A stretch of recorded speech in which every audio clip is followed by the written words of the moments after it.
this presentation focuses on DITA, how you can achieve reuse, and some best practices that we've encountered over the years. And what's even more important to me, how you can put them into practice in Oxygen. So it will be a little bit of takeaway for various users. Right. So we will begin by speaking a bit about DITA, although I will be very brief since I see that all of you know about it. Is there anyone who doesn't? Okay, so all of you know what DITA is. A few words about why we think that reuse is important and why should you do it. We'll identify a few types of reuse in DITA, and we'll take a look at some challenges that arise and what solution you might have to those challenges. So DITA is an XML based open standard for structuring, developing, and publishing content. The important thing here is the standard part. That's mainly why I think you should care. This means that if you choose it as your documentation format, you will have access, like my colleague previously mentioned, to an entire ecosystem of tools and a community where you can get more help. So if you want to edit your content using Oxygen, that's fine. If not, you can find another tool. If you want to publish using our own engines, that's great. If not, you can put your DITA content inside a delivery platform like Fluid Topics, or there are so many on the market. So once you have it, you can do many things with it. Some DITA concepts.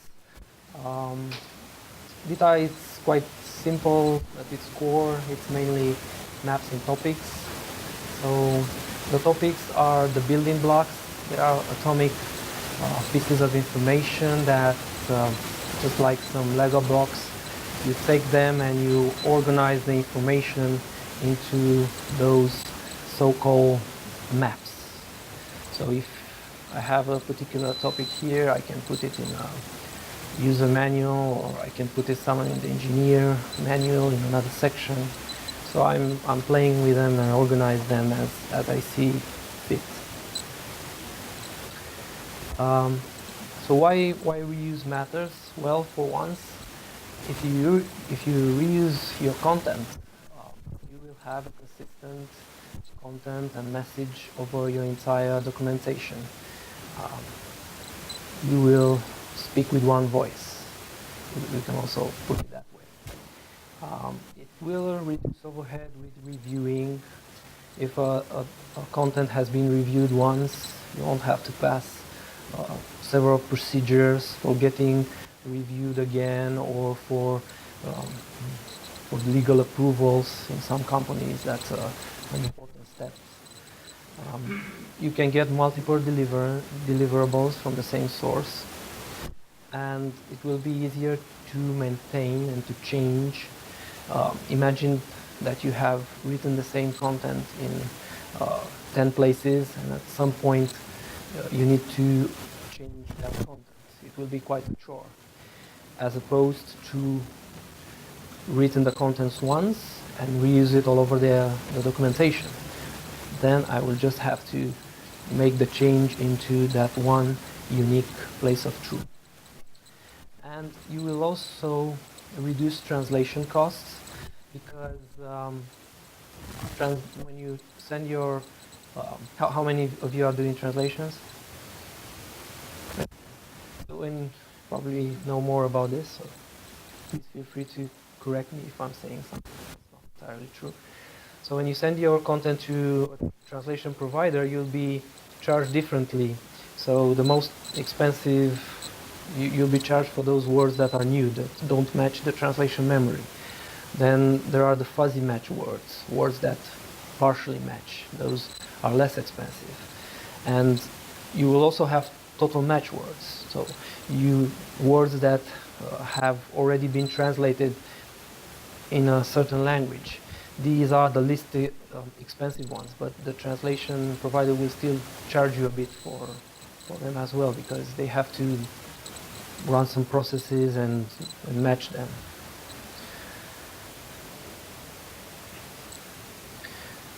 So the type of reuse in DITA, first of all, we have the topic level reuse, which means reusing entire topics, those atomic pieces of information. And then we have element level reuse, which means reusing information at the most granular level, like paragraphs, phrases, notes, not entire topics, portions of it. So we will talk about each one in particular and see how you can achieve that.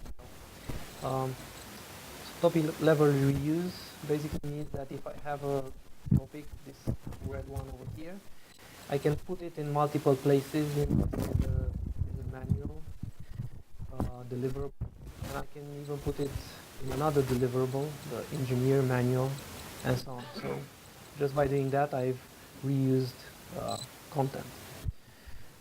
I will switch to Oxygen. The samples that I'm using here are available on GitHub. If you're interested in them, I can show you where you can get them. So in Oxygen, if you open the DITA map, we have this specialized view. It's called the DITA Maps Manager, and it presents in a hierarchical way the topic refs from a map. So if I am to have a look at the XML behind the DITA map, you see that it's just a sequence of topic refs. There's a hierarchy here. So there are children, there are parents. But the DITA Maps Manager allows you to focus on the hierarchy and on the actions that you can do on each topic reference. So how would you achieve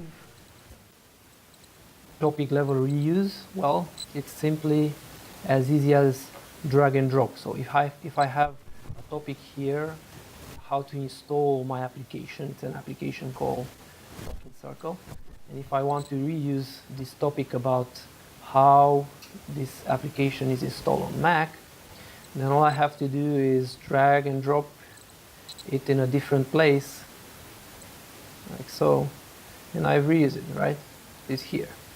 I can even put it in a different place if I think it's important. So it's just as easy. So now I've reused this topic.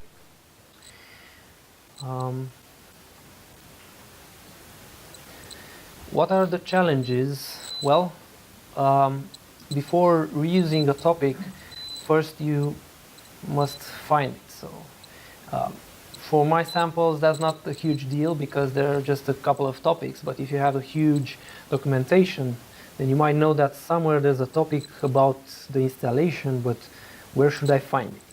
And the solution to this consists in your tool belt. So tools can help. In Oxygen, what I can do is I can go to Windows, Show View, and present the Open Find resource. And I can just describe, install Mac, type some text, and it will search inside all of my topics and will show me the topic that I'm looking for. So now I can open it, make sure that this is the topic that I want. And after that I can go in the DITA map and just say, I'll delete it from here, maybe append a reference to the current edited file, and I've reused again this installation on Mac topic.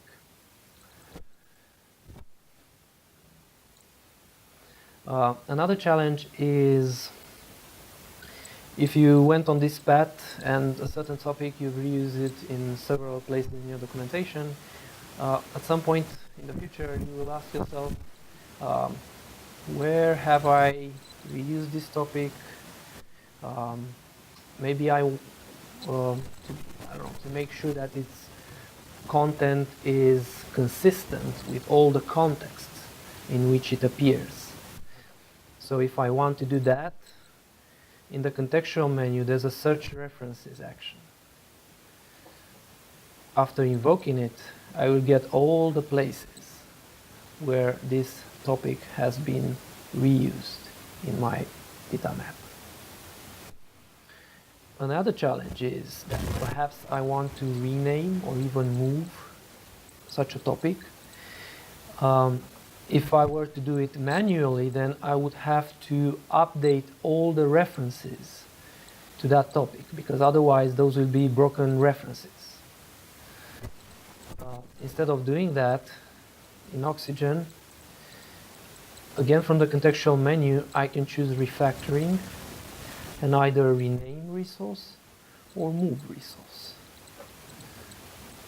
Just save the data map, and afterwards I can browse for a different location. This one was saved in the tasks topic, but I can move it in the tasks directory. I will move it in the topics one. I can even rename it if I feel like it. I can also present a little preview. You see here how the references were updated. So before this action, this reference was relative to the tasks folder, but now it's to the topics folder. So the new location. Yes. Does this only work inside this one data map? You have used it in several data maps. So one data map doesn't know about the other, right? Well, if you're reusing a topic between data maps, I assume it is somehow in the context of a bigger data map, a master map. So I would create such a driver data maps that maybe imports all the other maps. Okay. Or maybe you master file support in the project. Add all maps there. Mm-hmm. Just create one big. That's one option, yes. Data map. Or as yes, or if they don't have anything to do with each other, then it might be better to do what Radu suggested, to enable the master file support in Oxygen. So in the project view, you enable this master file support from the contextual menu, and afterwards I can drag and drop multiple data maps inside these master files. So it's a logical grouping, and afterwards the update will work on all of these maps. Mm-hmm. And it will be inside the context of all these data maps. So instead of doing it from the map, you'll do it from the project. So master file report, is this just the same as having one top level? it's a different approach. It's a different approach.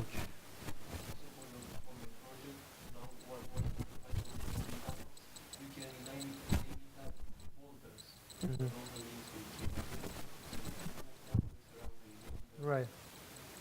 That's an interesting use case as well.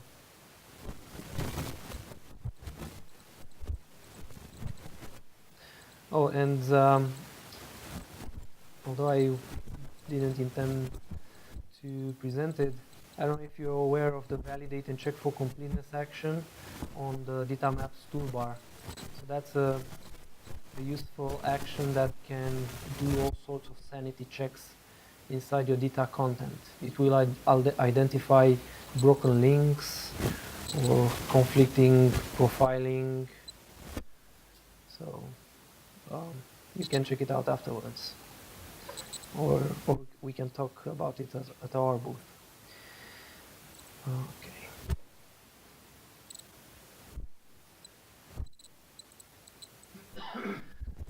So element level reuse, like I said, means reusing pieces of information like paragraphs and phrases and notes. And in DITA, you can achieve that using content references. So you can create content references. How you do that in Oxygen? Well, there's an action on the toolbar. You select it. You browse for a topic, and you just insert and close, and you'll get a reference. But there's a danger to that, and that's called spaghetti code. So if you chaotically, let's say, reuse content from different topics, you'll end up trailing a lot of topics after you because you don't really know how they relate. So one topic brings something from another topic, which brings from another topic. It gets complicated and really hard to maintain. To avoid this, we suggest a good project structure, which means using the so-called warehouse topics, which basically are some data topics, usual normal data topics, in which you put all the elements, all the paragraph, all the notes that you intend to reuse. How you achieve that in Oxygen? Well, it's just a matter of putting this processing role attribute on a topic graph with the value resource only. When you do that in DITA, it means that this particular topic is not supposed to be published, so it will not be published. It just is there for different reasons. In our case, to group our reusable bits. So I have such a warehouse topic in my samples. Let's see if I find it. So it's this one. Well, in this case, it contains just a reusable component. It's an advice on how to, if you have an older version, how to uninstall it from the system. And I've chosen to use a table here. In the first column, it's the component, and in the second column, I put I don't know, a hint, more details about the intention of this usable component. Maybe help a technical writer decide if this is indeed a component he should use or not. For the author. Yes, yes. So that's one way to do it. So another recommendation that we have is not to go overboard, which means to avoid extreme nesting. In theory, you could declare a reusable component for every word in the dictionary and then pull them all together, and every time you need to use them, but that will become quite complicated and hard to maintain. And also, reuse might bring localization issues because the content references make localization challenging, because this content will be translated without the context in which they are reused. And if you're translating your content, then perhaps you should use conrefs for keywords. So you should define reusable components for product names or reuse entire paragraphs. So don't go below a paragraph level, because a paragraph makes sense in itself, so it will be correctly translated by the translation provider. I think we tried with other things, but we couldn't do it for that reason. Right. The translator wouldn't know what gender to use. Exactly. It was an example with iPad and iPhone. So in Spanish, for example, if you're talking about an iPhone, it's masculine, but if you're talking about an iPad, it's feminine. So you have to, so you lose that for translation. So you have to take that into account as well. So now that I have my content inside this usable components warehouse, if I want to reuse it, I can use this action on the toolbar, and I can browse for the this warehouse topic. I see my uninstall advice, and I've inserted again. So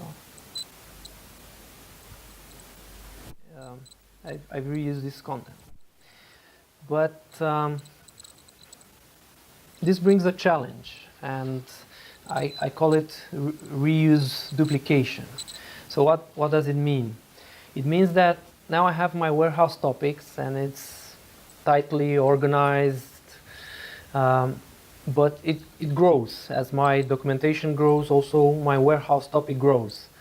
And at some point I will need to use this particular bit of information over here, but you cannot use what you cannot find. So how can you find it? Because it was a bit difficult for me as well to, even though I knew where this reusable component is located, it was a bit difficult for me to locate it and insert it. You know, like I had to browse through the file system. So, so if you don't find that piece of information when you need it, you will recreate it in a different location of your warehouse topic, maybe in a different warehouse topic, because you might want to create multiple warehouse topics to better structure your content. So you'll duplicate it. You'll end up with multiple versions, multiple copies of basically the same content. How can you solve this challenge? Well, this time you need some help from the tools. In case of Oxygen, I am referring to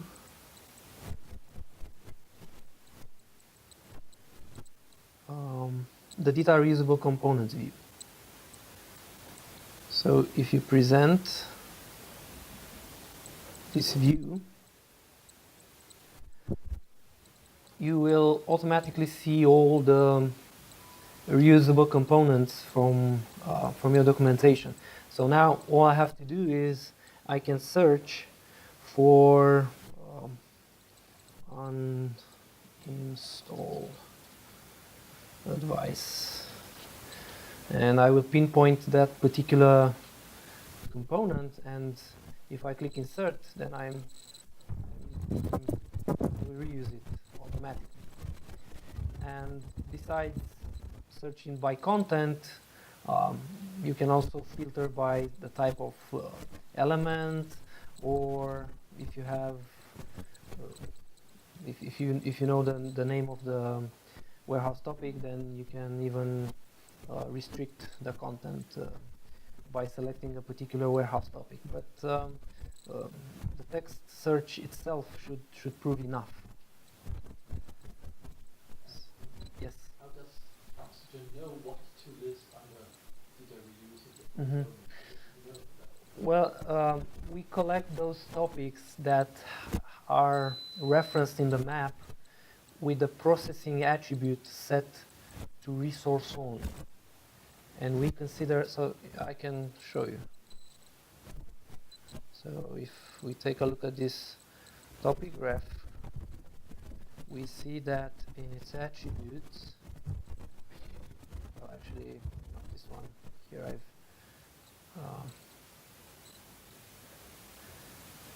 I'm grouping everything inside a data map. So this data map has the processing role set to resource map. So this means that everything below it, it's a reusable component. Because also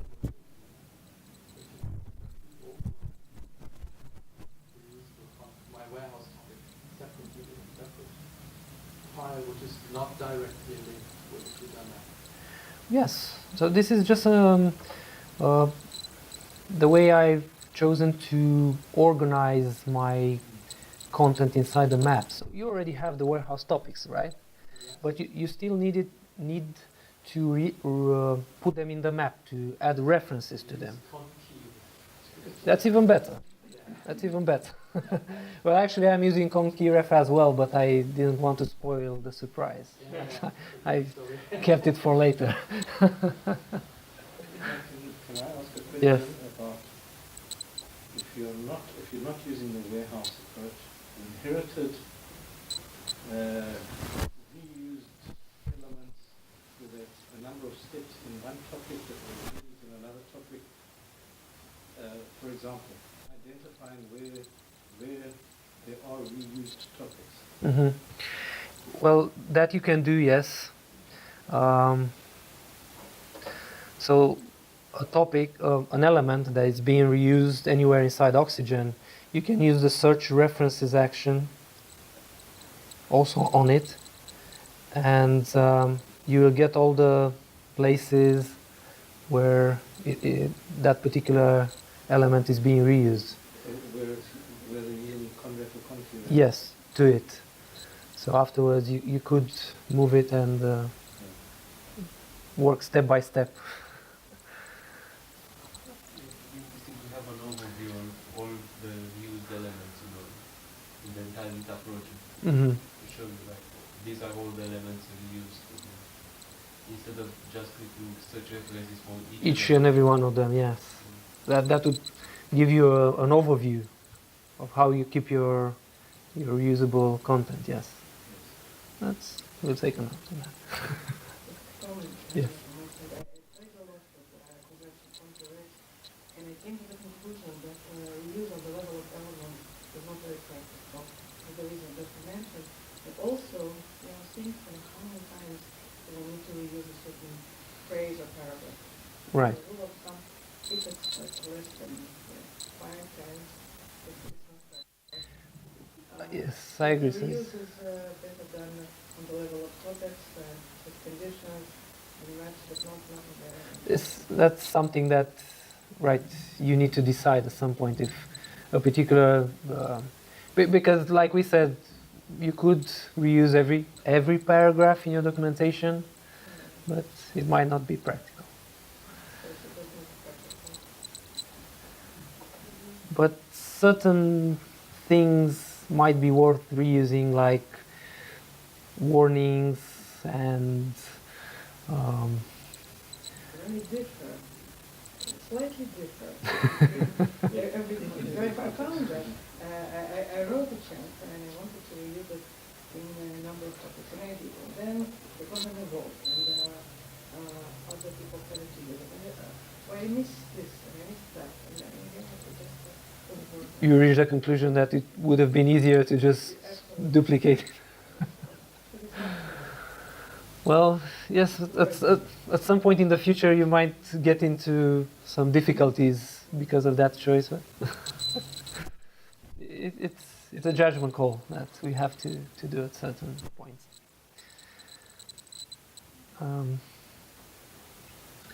So that was the first reuse scenario. So the question was, is this content already in my library of reusable bits? And I've shown you how to use the reusable components view in Oxygen to search for it. And the answer was yes, it was there, and I was able to reuse it directly. But the answer might have been no. And so, for example, if I want to search something about I don't know, system requirements, that, oops, Apparently I have a match. I played a bit with my sample files. So let's assume that you don't have a match. So what do you do then? Well, the next question is, perhaps someone has already written this content, but when it did, he didn't think of it as being something that might be worth reusing. So it's somewhere in the documentation. So how can you find it? Well, you can, in Oxygen, because I'm referring to Oxygen, you can use this, again, this open find resource view, which indexes the entire content of your documentation. So now I can say, perhaps there is a phrase about how the computer meets my my system requirements, and if I search it, then I get a hit, so I find something, and I see that let me minimize this. So I see here that the installation, when someone wrote the content about how to install this application on Mac, it also put a notice here that states, before you begin, make sure that your computer meets the system requirements. So the content is here, but it's not a reusable bit. So what do I do now? Well, I will create a reusable component out of it, mark it as reusable, which basically means I have to move it inside the warehouse topics. So I select this paragraph and I cut it from here. I go to the reusable, to the topic warehouse. I can put a new table row here to keep this structure. I paste the paragraph. I can put a description to help. In order to be reused, I should check if this paragraph has an ID, which already has. If it doesn't, then I should assign an ID to it, either manually or there's a generate ID. But usually, either way will do. So now I just save this. If I go to the reusable component and I say something, make sure computer, you see that it identified this new component automatically, and now I can go inside my topics about how to install it on a Mac, and I can reuse it here, and I can go inside the other topic about how to reuse it on Windows, maybe add a prerequisites element here as well. I don't know if you notice here, but I'm here in the topic and I know that I want to insert a prerequisite element, but I don't know exactly where that should go. No matter where I am inside this topic, if I present the content completion and I select the prerequisites element, it will automatically be inserted in the proper location in the topic. Impressed, right? You're a tough audience, I have to give you that. So, yes, some clauses would have made my days. You're probably.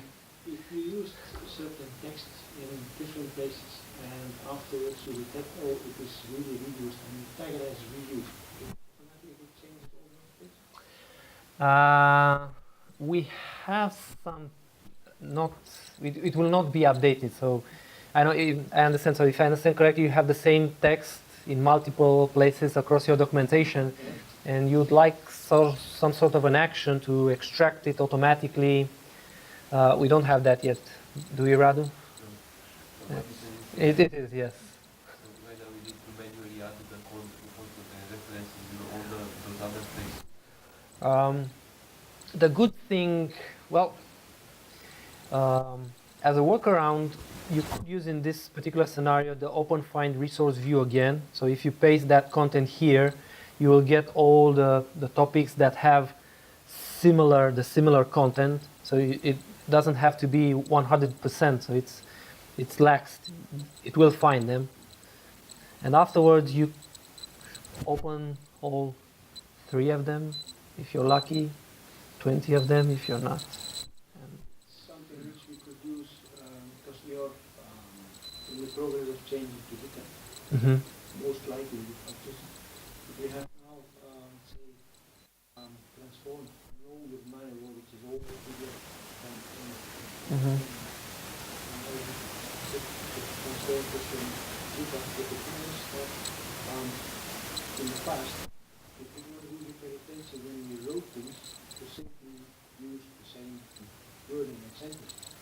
So, in cleanup operation, Mm-hmm. we would be able to use it. Okay, well, make a note. So it's an interesting idea for a future. Well, I see as we already have this support of finding all the topics that have a similar content. I could envision some ways for us to help you with these refactoring operations. So actually you cannot really propagate changes automatically to other places.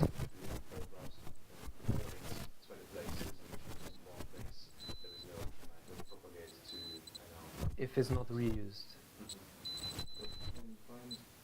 when we identify all of them,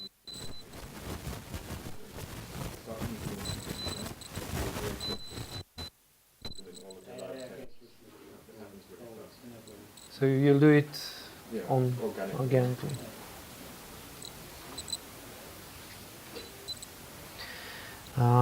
So we still have a few minutes left.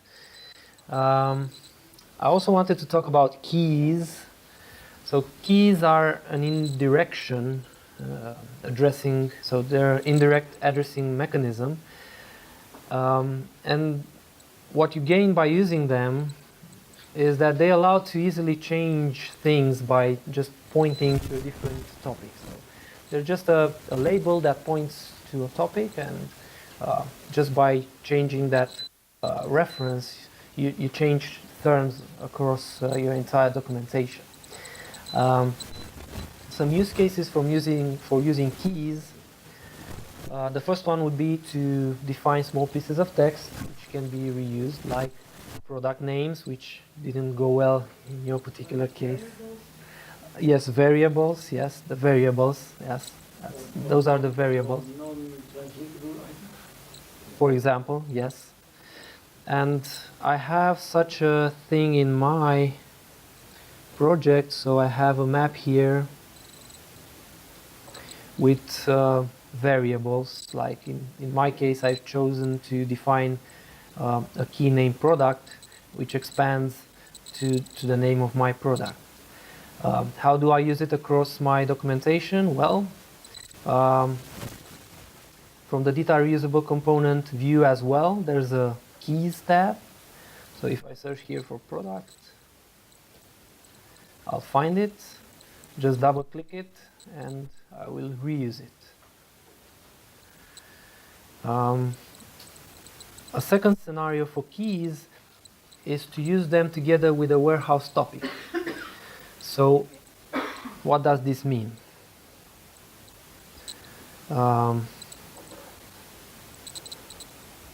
Well, if we take a look at our map,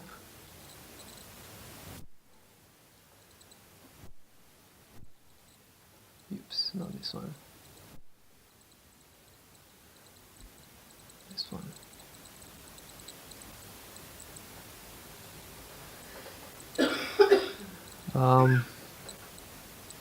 I'll open it here.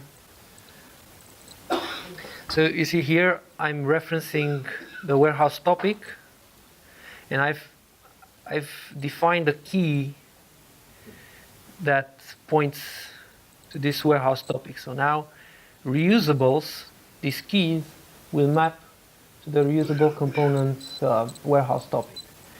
What do I get out of this is when I'm reusing something from it, let me do that. So if I'm inserting this, I'm reusing this on uninstalled device, if I switch to text mode, you'll notice that there's a con keyref actually. So there's no direct reference to that warehouse topic. It's just the name of the key and the ID of the reused bit. In a different map, I might choose to map this reusable key to a different warehouse topic. So I will get a different uninstalled device automatically. So that's a different use case for keys.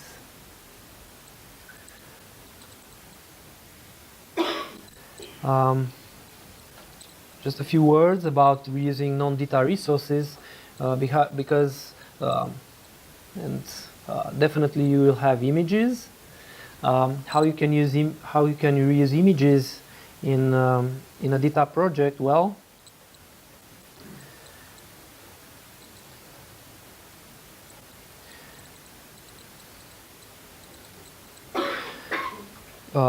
you could use keys and map a key name to each image that you have. You see here, maybe it's more clear if I switch to text mode again. So this image about how to select the selection screen has this particular key. So I'm defining a key for each of my images, and if I want to reuse, if I want to insert images, I will see them here in the keys tab. So you see this here. I can also get a preview if I hover here. This is the selection screen, and this is talk screen, and so on. So again, just double click it and I insert the image. If I look in the text again, you see that there's no actual reference to the image, but just the name of the key. So another scenario, yes?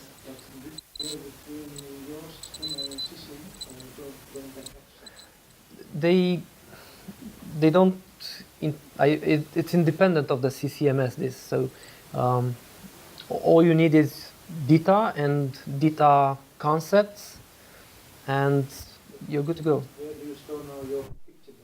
Well, the pictures in this case are in the file system, so it's in an images folder. So if, for example, for our documentation we're using Git as the storage and version control, so I'm to write on something in the documentation, we just take the documents out of Git on my machine, I make changes, and then I push them back. A CCMS might have different concepts for keeping images and for reusing them, but if it's an XML-aware CCMS, then he probably also uses keys, and if you take a look at your document, you'll see these key refs. If not, it probably has a different way of. But that's a way of working with images by using pure DITA concepts and managing them. A slightly different use case is sometimes you'd want to maybe reuse an image together with some predefined attributes like scale or title. For these situations, you can put the images inside a warehouse topics, like we did with the normal reusable components, like I've done here. So here this is a figure that contains the image and a title and maybe some attributes. I could also set some attributes on it. So this is also in, you see here, in my data map. And if I want to reuse it, this time I'll have to use the components tab. So you see here the image is here, and just click insert, and I'm reusing the image. And if I look at what was inserted, you see here it's just also a content key reference. So that's two options to do things. If you don't care about, so it's important for you to have a certain title to the image, then put them inside the warehouse topic. If not, you can define keys directly to the image and use it with the key refs.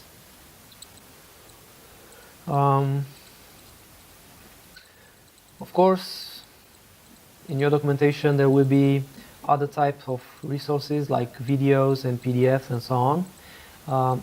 To reuse them, you can also use a dedicated map for them. I have one here.